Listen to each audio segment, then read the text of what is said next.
Hey guys, welcome back to Home Built, day 4 of engine build, and today I really want to get some stuff done.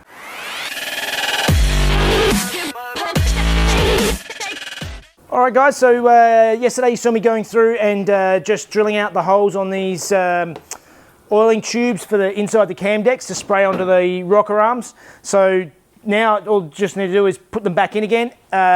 Do need to note the direction of the holes. You can see it there, there's like 3 little holes, and you need to set them in so that one showing, 2 not is sort of the guide, but yeah, basically put them through so you can see them from behind.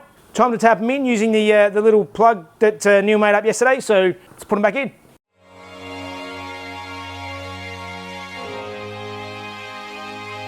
Now I had some new plugs for the ends. Neil just turned them up out of a piece of aluminium. So just a bit of Loctite and tap them in either end and all tubes are done.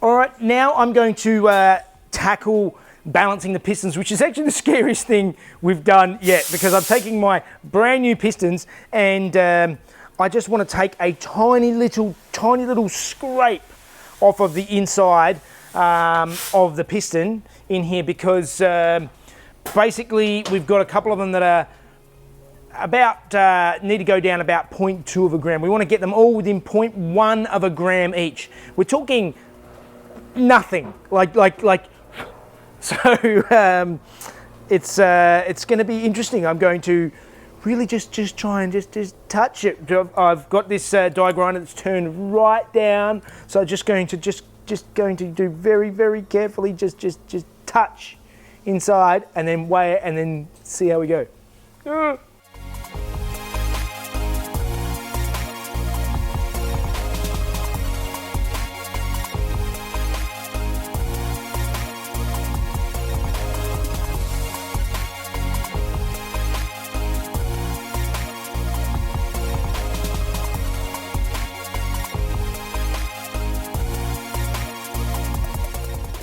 All right, that was one down. It took me a long time trying to work out, just creep up to it. I probably had 10 or 12 goes at taking little bits off, but now I have a bit more of an idea.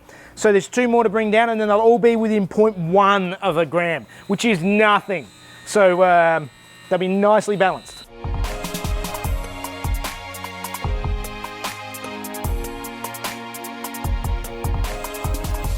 Okay, so that was slightly nerve-wracking, but once I got the hang of it, it wasn't too bad. It was quite straightforward. Just took my time, and now they are all within 0.1 of a gram. All of the piston sets, which is tolerance that Neil is quite happy with. So now it's time to fit some rings. Okay, so now it's time to start putting rings onto pistons, and the first thing that goes on is the expander ring. So these are reasonably easy to get on. Just walk them around, stick one end in, and then these lower rings, one goes below and one goes above, so I'll just start one below.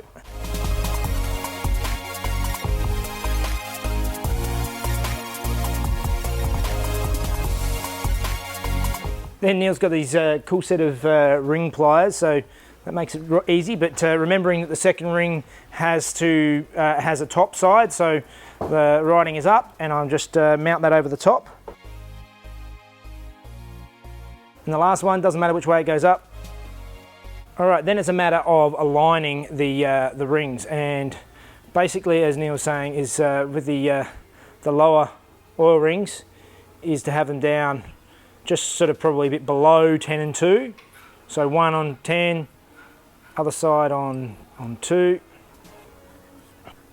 And then again with the other rings, just making sure they don't line up with each other. A bit above 10 and 2 for the others. And these are this way on these engines, so obviously these are different to what you might do in a straight engine, in a straight vertical engine, because this is a flat engine. Obviously the oil is going to sit down low, so you don't want to have any of them down the bottom so that the oil doesn't just leak out, and you don't want them lined up also, because then you don't want the oil to come out or compression to leak past. So that is the rings in and ready to roll. Let's do that to all of them.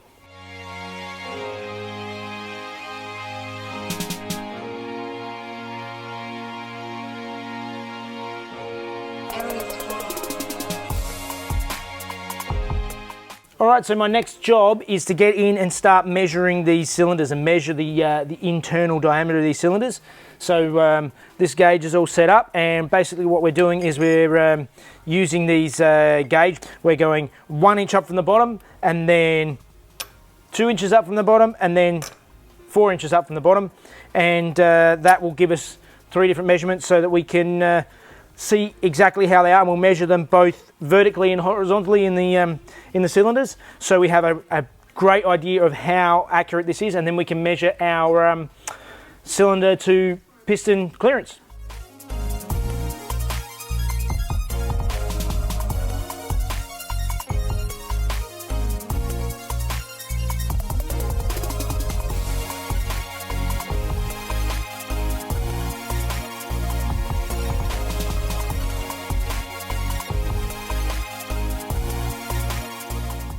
So now I've got the measurements for the cylinders. I've gone through and matched them with the piston. So our biggest cylinder with our biggest piston, and then smaller cylinder with smallest piston, and then work them through. So they're all worked out nicely.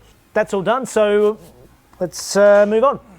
All right, so our next task is we're going to load up our pistons into the cylinders. I can actually attach them later just by poking them out the bottom. I can put the pin in and actually load them up that way. So we've just done one, and it was a real pain in the butt because the lower rings are so fine that it pops out and it won't go through in, and you can damage them so easily. So it's going to be a two-man job. We're going to take our time. So first thing is to go through and lube up each cylinder with some assembly lube, and hopefully we can just slide them in.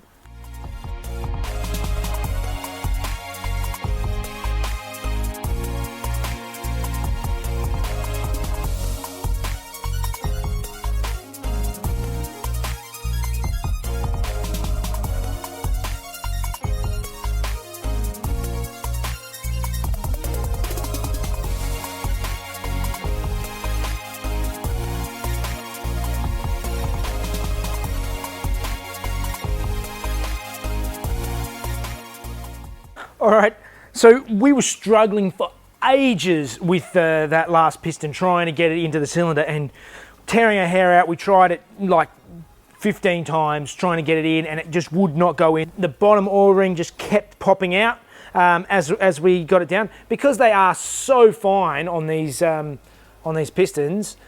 But we actually worked out the problem was when I was putting the rings in, I actually made an error, and I overlapped the wavy one.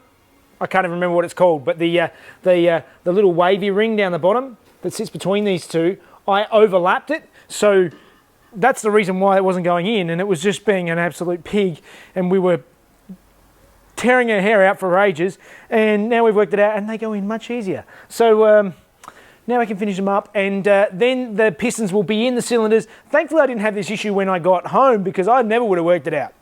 Oh, it would have driven me crazy, and I would have damaged it, and oh. So in any case, we've got 3 down, 3 to go.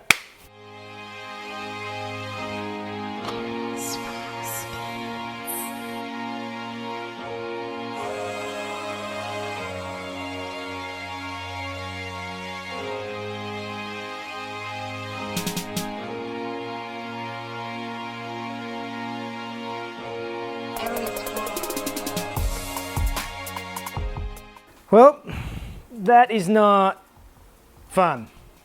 So basically we had all of the pistons in the cylinders, and then I went through and double checked that I'd put everything in the right spots, and I realized that somehow I'd mixed 3 of them up. So I didn't put the right cylinder into the right piston into the right cylinder, because we'd obviously staggered them for the best clearance, so they all had even clearance, and that I ended up pushing them out, and when I went to clamp it back in again,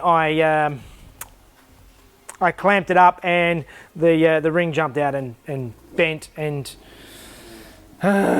which means we're trying to send away now to see if we can get one ring sent up, get another ring. It may have to come from another state, so we'll see how it goes. In any case, the others are done, and now they're all back in the correct cylinders, and it's all good. I think this is actually the one that we were having trouble with before, so it was already a bit, a bit nuked.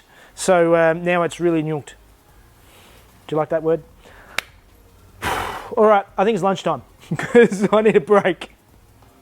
All right, well, I've had some lunch, and it was really, really annoying to stuff that up, but those things happen. That's the way it is. But unfortunately, they were custom made with those pistons, and they're not a normal size that anybody carries. So they've got to get Marla to make some more, and they're on the other side of the country, so they're not going to be done by tomorrow, which is Friday, which is my last day here. But that's all right. We can move on with everything else. The engine still has to be packaged and shipped, so that's still not going to happen for another week or two anyway. So I mentioned we had a couple of surprises earlier in the week, and one of those surprises was we got all these brand new bearings from Porsche, bearings, genuine one size, oversized bearings for the centre, and we gave them the correct part number, and apparently that partner has been superseded. They've made new parts. So this is the new part number. So this is all that they have, genuine from Porsche. Let's have a look at these bearings. Okay, so this is the Porsche case. Both sides are the same, and this is the groove for the tang of the bearing. Now here's the bearing. Can you see where the tang is on this bearing? See, the tang is on this side, and they're supposed to be on this side, and both sides are the same. There is no way that these are ever going to fit any 911. Somebody, I think, was drinking when they set up the machine for making these bearings back at Porsche, but yeah, they're not going to work for anyone.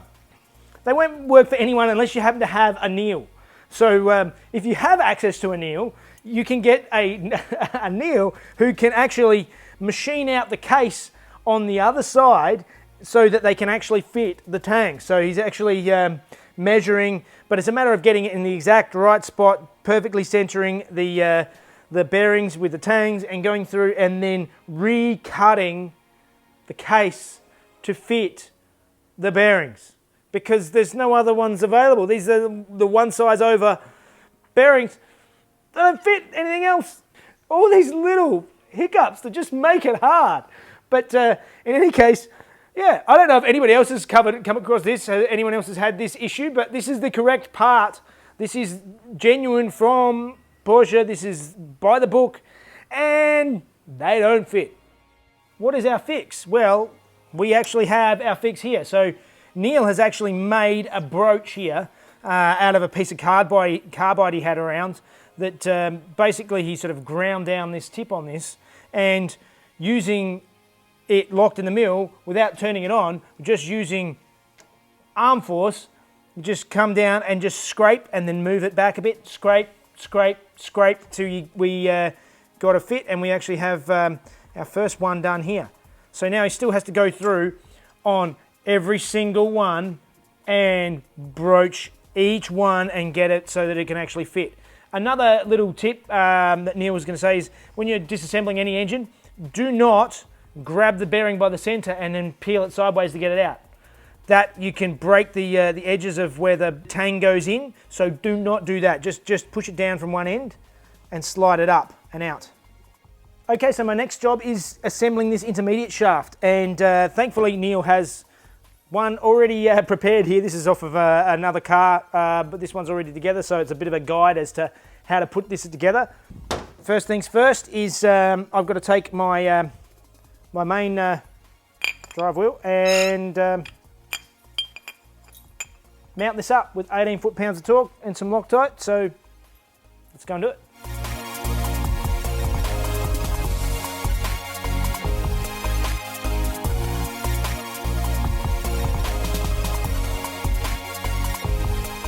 All right, next thing to do is to put on these sprockets onto the intermediate shaft. That means heating them up and slipping them over the top. Hopefully I can get them hot enough so they just slide on. So let's give them a couple minutes on this hot plate and see how they go.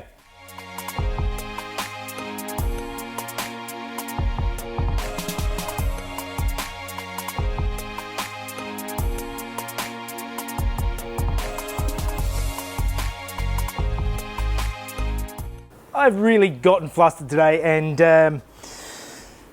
yeah, this was stuff up number 2. This was not a biggie, thankfully, but that gear that I just was heading up and dropping on wasn't going on properly, and we're wondering why. And then I realised I bolted this gear on the wrong side of the shaft. I'm supposed to, instead of going on from that side, I'm supposed to put it on from that side. No harm, no foul. I managed to pull the gear off, and now just undo these bolts and re-bolt it and torque it and everything from the other side.